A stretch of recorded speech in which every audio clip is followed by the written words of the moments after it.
আদালতে ঝগড়া, ও বড় বড় উপরে লাঠি নিচ্ছে, ও মিডিয়ার সামনে কেন সব কথা বলতেছে? ওর সাথে যাওয়া হয়েছে, আমার সাথে যাওয়া হয়েছে, আমরা কেন মিডিয়ার সামনে বলতেছি? এই যে হ্যাপি আক্তার এবং হচ্ছে শাহনাজ দুজন মিলে তাদের আরো 2-3টা এরকম কয়েকটা গুন্ডা মাস্তান হঠাৎ করে আমাকে আতঙ্কিত ধরছে। এত বড় একটা লাঠি নিচ্ছে গাড়ির ভিতর থেকে নিয়ে ওকে মারতে গেছে। ও আমি তো খেয়াল করিনি, পিছের দিকে আমি তো তাকাইনি, ও খেয়াল করে তাকাইছে, ও যে ওর কলার ধরে টানছে। টানার পরে দেখেন আমি আনমেড মেয়ে ছিলাম, আমার কোনো অভিযোগ ছিল না। ও আমার পিছে লোক লাগায় ক্রাইম করে ও আমাকে বিয়ে করছে। বিয়ে করার পরে আমি জানুয়ারি মাসের 18 থেকে জানতে পারি ওর 2টা বাচ্চা আছে, একটা 8 বছরের আর একটা আছে 3 বছরের, আর 10 বছরের সংসার।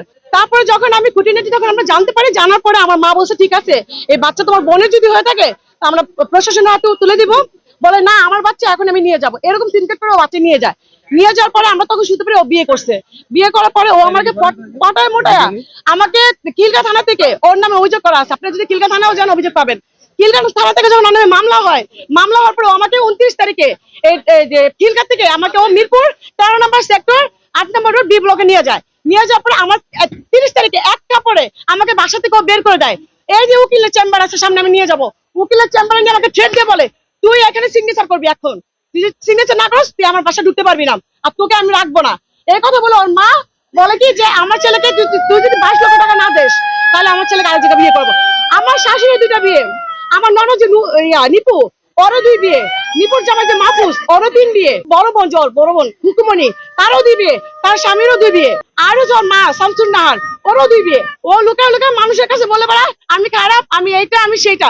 তুই আমি যদি এত খারাপ, বিয়ের আগে দেখাস না খারাপ কি ভালো? আমার মা ধুমধাম করে ফার্নিচার টার্নিচার দিয়ে ওকে সম্পূর্ণ চাহিদা পূরণ করে বিয়ে করে দিছে। ওই ফার্নিচার আটকে রাখছে, আমার গহনাঘাট সব আটকে রাখছে, আটকে আমাকে তালাক দিচ্ছে। এখন আমার তালাক কার্য হয় নাই, সামনের মাসে 3 তারিখ আমার তালাক কার্য হবে। এই তালাক দিয়ে ও তারপরে দ্বিতীয় এই কাজ করছে। বড় বোন আপনি আমার কাছে আসছে, একটা মানুষ কতটা ক্রাইম করতেছে। মাত্র আমার অপারেশনের আমি শ্বাসের প্রবলেম আছে, সেই মেডিসিন, আমার রিপোর্ট, আমার চেক, আমার সবকিছু ও সব ওর বাসার মধ্যে উঠায় রাখছে। আমরা ওর শিক্ষা বিচার চাই দুনিয়ার মধ্যে। আমার নামে মিথ্যা মামলা দিতেছে, একটা মিথ্যা মামলা ছিল, আজকে আমি মামলার হাজিরা দিছি। হাজিরা দিয়ে আমি একটা কাগজ নিতে আসছি। নিতে আসার পরে হচ্ছে এই যে হ্যাপি আক্তার এবং হচ্ছে শাহনাজ দুজন মিলে তাদের আরো 2-3টা এরকম কয়েকটা গুন্ডা মাস্তান হঠাৎ করে আমাকে আতঙ্কিত ধরছে। ধইরা আমার মারামারি কইরা তারপরে এই অনেকজন মারামারি, আমি কোনোভাবে ছুটতে পারি না। আমি সবাই বলছি ভাই আমি কোনো এখানে আসছি কোর্টে হাজিরা দিতে। এর আগে আমার নামে মিথ্যা অনেক মামলা হয়েছে। এই যে হ্যাপি আক্তার, সে তার খুব খারাপ রেকর্ড। তার বাবা মা হচ্ছে একদম নিরীহ, একদম গরিব। সে আমার প্রতারণা করে আমাকে বিয়ে করছে। বিয়ে করার পরে সে বলছে কি আমার মা খুব খারাপ। আমার মা কি করে যে টাকার লোভে বিভিন্ন বুড়া বয়স্ক লোকদের কাছে এবং সে নেশাখোরের কাছে আমার বিয়ে দিয়ে টাকার লোভ নিতে চায়। তুমি আমার দয়া করে আমাকে বিয়ে করো। আমি বলছি আমি বিয়েতে আমার বউ বাচ্চা আছে, আমি পারবো না। এর মধ্যে আমার আগের ওয়াইফের সাথে টুকটাক ঝামেলা হচ্ছিল, যেটা হচ্ছে তারা আর্থিকভাবে বারবার ওর ভাই সহ আমাকে চাপ দিচ্ছিল এবং তার মধ্যে একটা মনমালিন্য হইতেছিল।